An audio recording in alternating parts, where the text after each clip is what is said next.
Hello and welcome to today's show with your host Mark Chatterton. Today I am pleased to welcome Keith Xander of the group Xander and the Peace Pirates onto the show. Keith is the lead singer and lead guitarist with the band who hail from Liverpool. Through their album 1111 and live concerts, the band have gained a large following of fans from around the world, supporting the likes of Jovi and Mannfred Mann's Earthband on the way. So a warm welcome to you, Keith. Hello, peace. Hello. Let's start with the name of the band, Xander and the Peace Pirates. I suppose many people, when they hear the name, think that you are Xander, yet that's your surname, and you also have a brother in the band, Stuart, playing alongside you. So that's right. We're both Xander. Yeah. So that's how the name came about. Yeah. Yeah. And then obviously you're also called the Peace Pirates, and the pirates part of the name, I guess, comes from the fact that you were born without a right hand, and you have a hook instead. Yeah, the pirates and the peace thing is because obviously the message in the music and my kind of whole experience has led to finding some more inner peace. And as anybody who comes on your show, I'm sure, you know. Yeah, sure. Yeah, they'll understand that. Yeah. Yeah.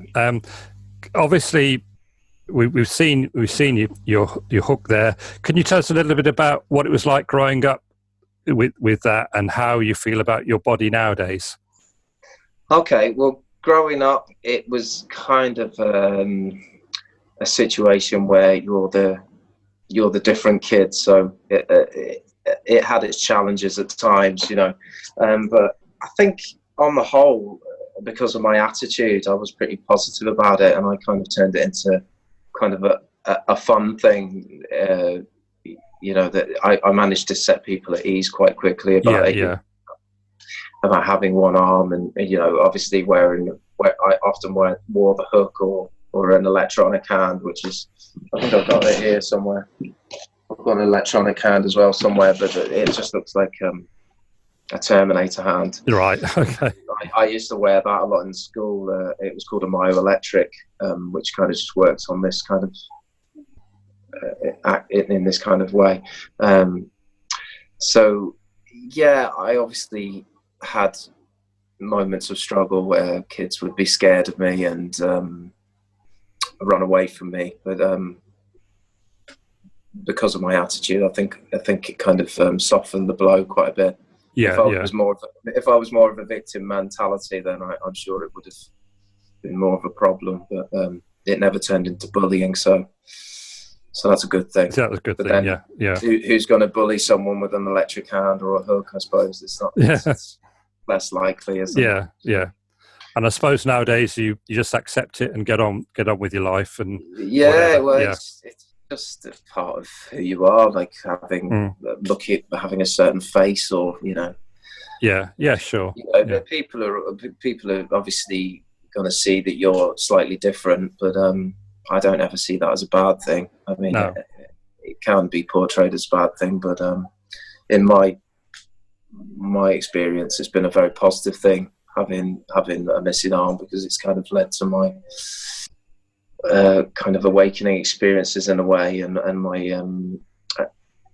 my confidence, you know, in just being happy with being different, not being scared of being myself, really. Yeah, because I understand that when you decided you were going to start to learn to play the guitar, one of the teachers said, "Oh, you're never going to be able to do it," but you obviously proved it wrong. Yeah, a few people said it.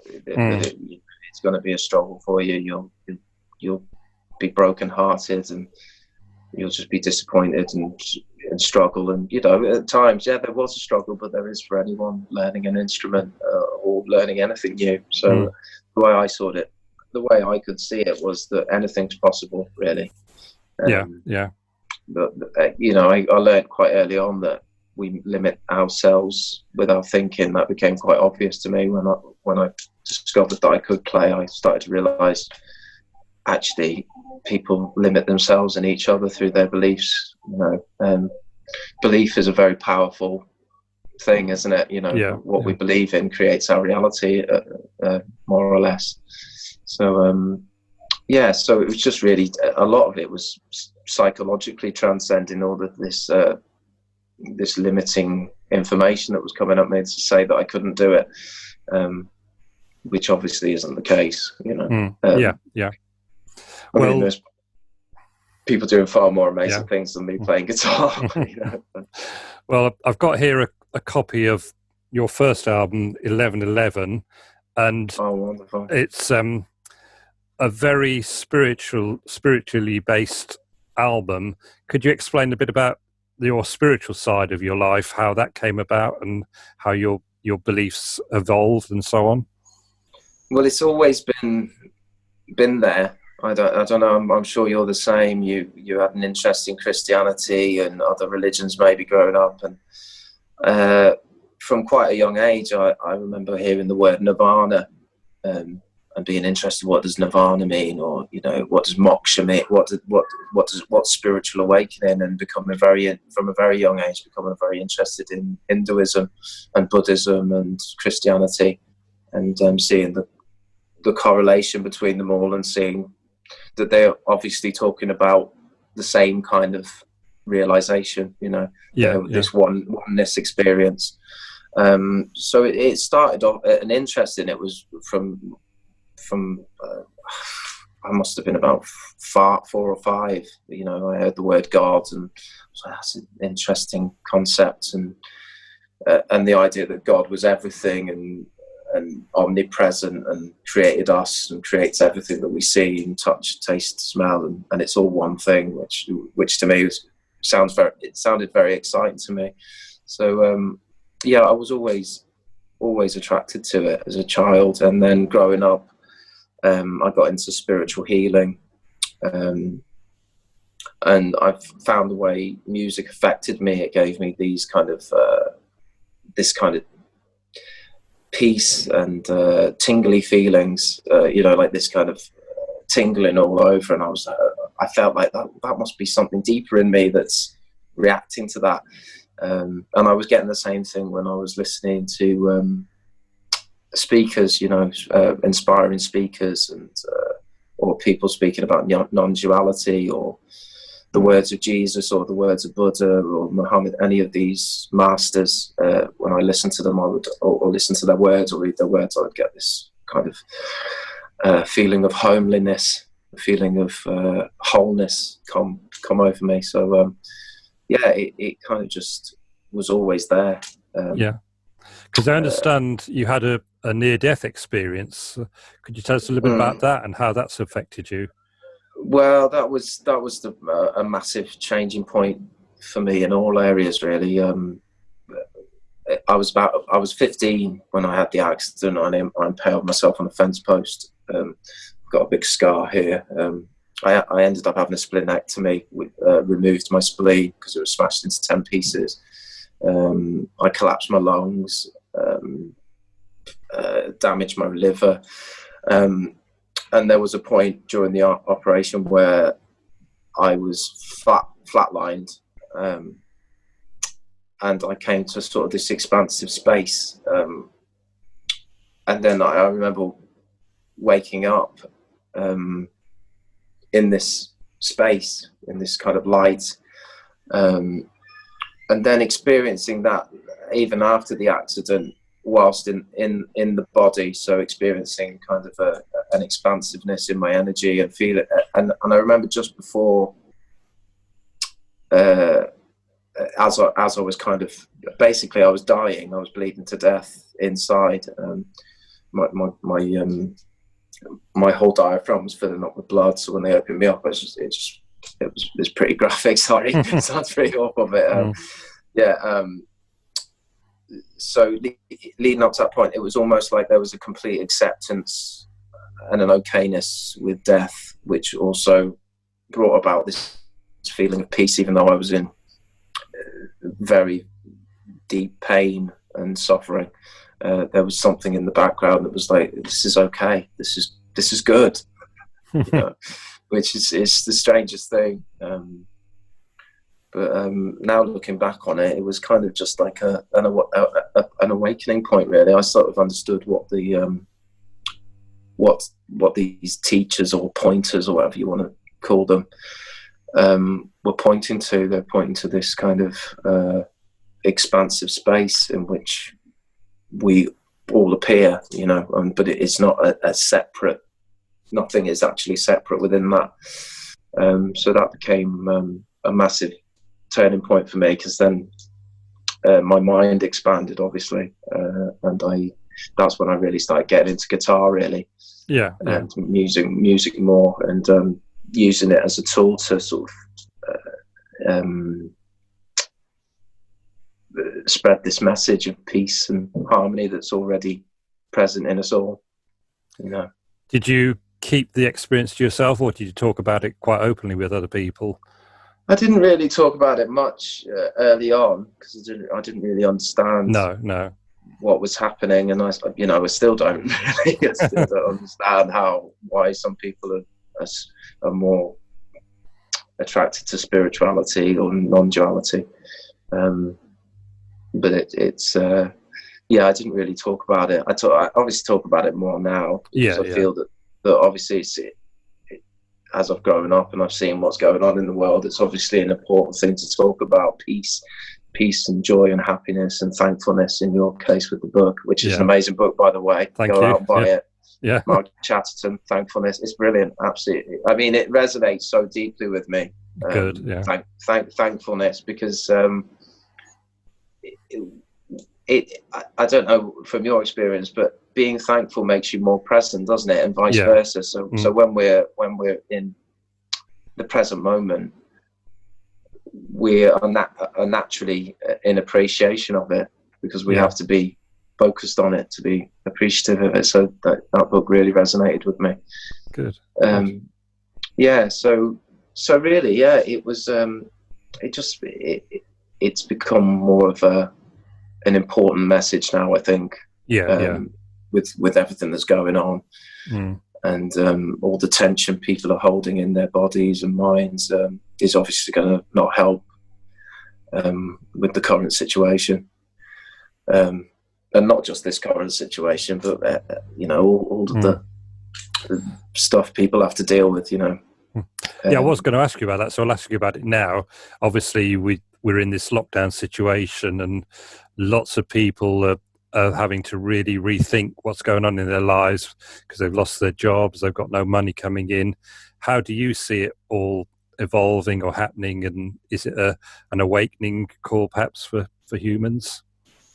Well, it's an opportunity, I think, for awakening just to take place. It's an opportunity to surrender to what is happening and open ourselves up to new things, new ideas. A lot of people obviously haven't got the distractions that they might have had before with working all the time.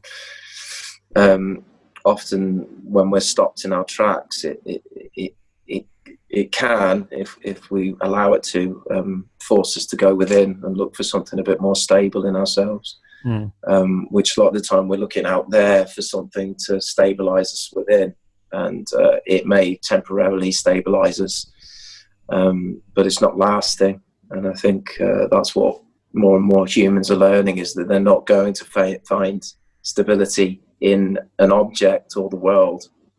They can only find it in themselves, and that takes time to let go of all of the illusions that the world is happening out there and that I'm in here, because that's clearly not what's happening even from anyone's experience. I think anyone could agree that we're only experiencing ourselves. We're not experiencing a world out there, we're experiencing a world within us. And if we're not there to experience it, it's not there. So whatever that is seems to be experiencing is a mystery, and will remain a mystery. And I think the problem with spirituality is that we often get in spirituality and try and figure out conceptually what it is, what we are, which is obviously not definable and not knowable in the way that we seek to constantly know it. I think meditation and breathing exercises all help find this inner stillness and this inner peace that we're all seeking through noise, really, which we're never going to find, I don't know if you found that through your experience, but Yeah, I mean, it's constantly evolving, obviously, and we're learning and experiencing. I think is the important thing about being a human on Earth at this time, and sort of making connections with people of like-minded ideas and so on, and beliefs. Yeah. Let's get back to the album again. Just show you again. You've got some words by what's he called? Alan Watts. Alan Watts, yeah. Yeah, who is the author of one of his books is The Way of Zen, and he brought a lot of Eastern ideas to the West and so on. Is he someone who's inspired you then? Yeah, very much so. Anyone with a message of peace and freedom, and really anyone who brings about a state of relaxation and releases the tension, I love. Do you know what I mean? I love any speaker that speaks in such a way to bring about that natural sense of who we are is a blessing, you know. That includes any of them, really. Yeah, because I notice you often post words from this American guy called, I can't know if this is the right way to pronounce it, Adi Ashanti, is that right? Adi Ashanti, yeah. An American spiritual teacher. Can you tell what you find special about him, or again, is it just his teaching that? It just resonates. It might not resonate for everyone, but in my case, when he talks about emptiness and spaciousness, which really they all so-called teachers, which I don't really think they're teachers, they're just pointing out what is absolutely simple and obvious, which is where you're looking from is not a solid object. It's not a solid, graspable object. So anyone who teaches that to go within that space, which is really letting go of everything, isn't it? It's letting go of all of the distractions, which is hard for a lot of people because we've got so much to think about and so much to do, and we feel so responsible. So it can be a real challenge just to sit still and be quiet, you know, and not listen to the narration, the constant narrator, you know, mind, which is just it doesn't stop, does it? No. it doesn't stop. It just keeps going. It's like breathing, or you're not going to stop it, but you can become more focused on the present, which is all there is, really. So it sounds difficult because it does seem to be difficult, doesn't it? Otherwise, everyone would be at peace. Yeah. Are there any particular books that you would say have really influenced you in any way? There's a few, actually. A New Earth by Eckhart Tolle. Tolle, yeah. Yeah, Power of Now. Early on, I was really into Eckhart Tolle, and I still am. I think he's a brilliant pointer. Yeah. True Meditation by Adi Ashanti is a very powerful book, which is all about just allowing things to be as they are, really, not fighting with yourself. Yeah. I mean, there's the line that he uses. I think his teacher said it. If you try to win the war with your mind, you'll be at war forever. So, you know, a lot of people, I think meditation is about not thinking anymore. But it's not us thinking anyway. Thinking isn't chosen. Thinking is happening, obviously, just like everything else is just happening spontaneously. And that's a mystery. And I think a lot of intellectuals might take on this message and try and figure it out to benefit them. But it's actually that thing that's trying to figure it out and benefit themselves that's covering up the reality that it's an infinite mystery, you know. Would you say you have a vision for the future of how the Earth is going to be in a few years' time and so on? Well, I know you've written it in your lyrics a little bit, haven't you? Yeah, I mean, I think the vision really is one of more community and less ego. Yeah. because while there's egos, there's always a barrier between each other. And I think once the barriers drop, when people actually see that actually they're not experiencing another person, they're actually experiencing their own limited beliefs about somebody else, which isn't actually happening. That there isn't another person out there. We're only experiencing our projections of that person. So we can't force this realization, and we can't tell anyone how to make it come about, you know, because it's already that way. There is no separation anyway. So the idea of there being non-duality is also ridiculous, because there is no duality. There's no duality or none. They're just concepts. So I think when people really allow themselves to fall away, which is often just giving yourself permission to sit still long enough to see that you're not solid or real in the way you think you are, that can bring about more of a sense of love and community in the whole, because people can finally come together. But while there's ego there, it's just not going to happen, as we've seen up to now, you know. But you're seeing more and more conscious communities, aren't we? You know, in Wales, and there's one in Portugal, that, you know, these like conscious gatherings and stuff, which is amazing to see. So my dream for the future is really for people to come together in a non-egoic way, you know, to relate to each other as themselves, you know, with love and you know, love thy neighbor, love thy enemy, all that business, isn't it? You know, it's not, to me, that none of that's religious, because Christ wasn't a Christian, you know, and Buddha wasn't a Buddhist, you know. The whole, like, you know, when you talk like this, people go, oh, you must be a Christian, you must be it's like, no, I'm not an ist.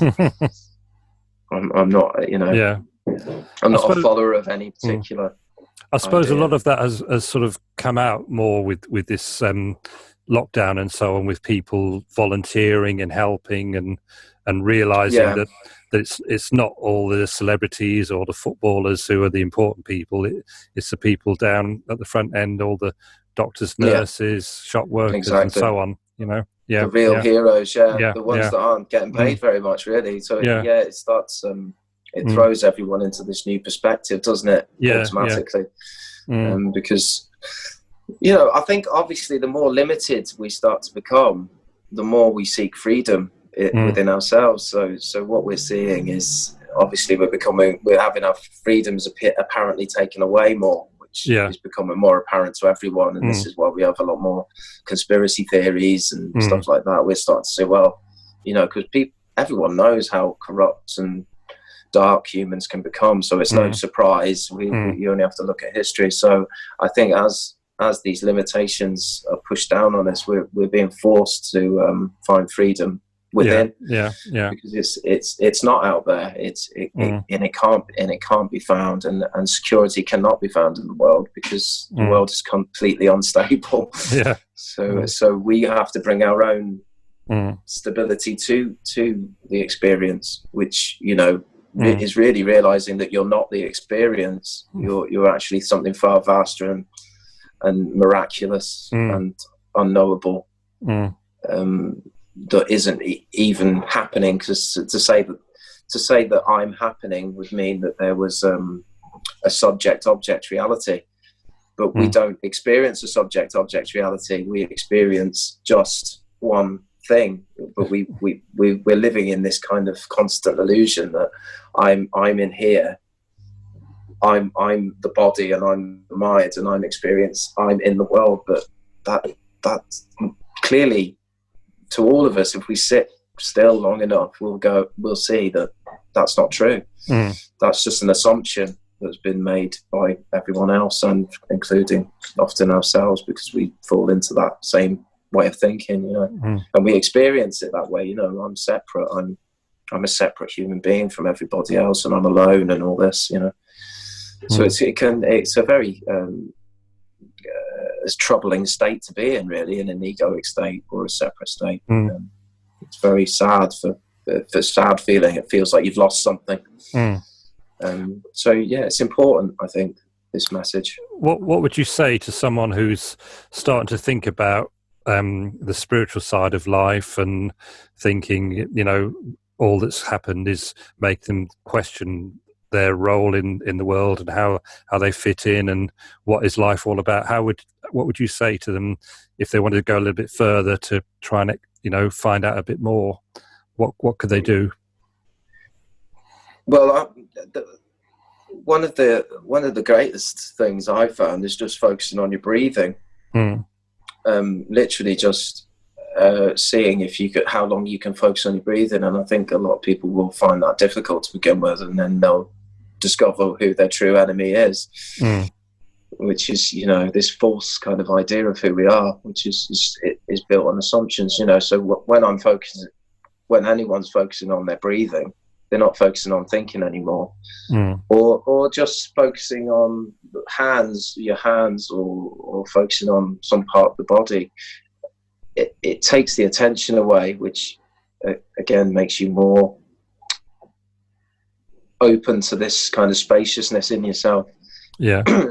So yeah, there's loads of techniques, I think. I mean, even the Wim Hof breathing stuff, you know, doing the heavy breathing, you know, it can bring about a feeling of peace, you know, just by breathing quite erratically.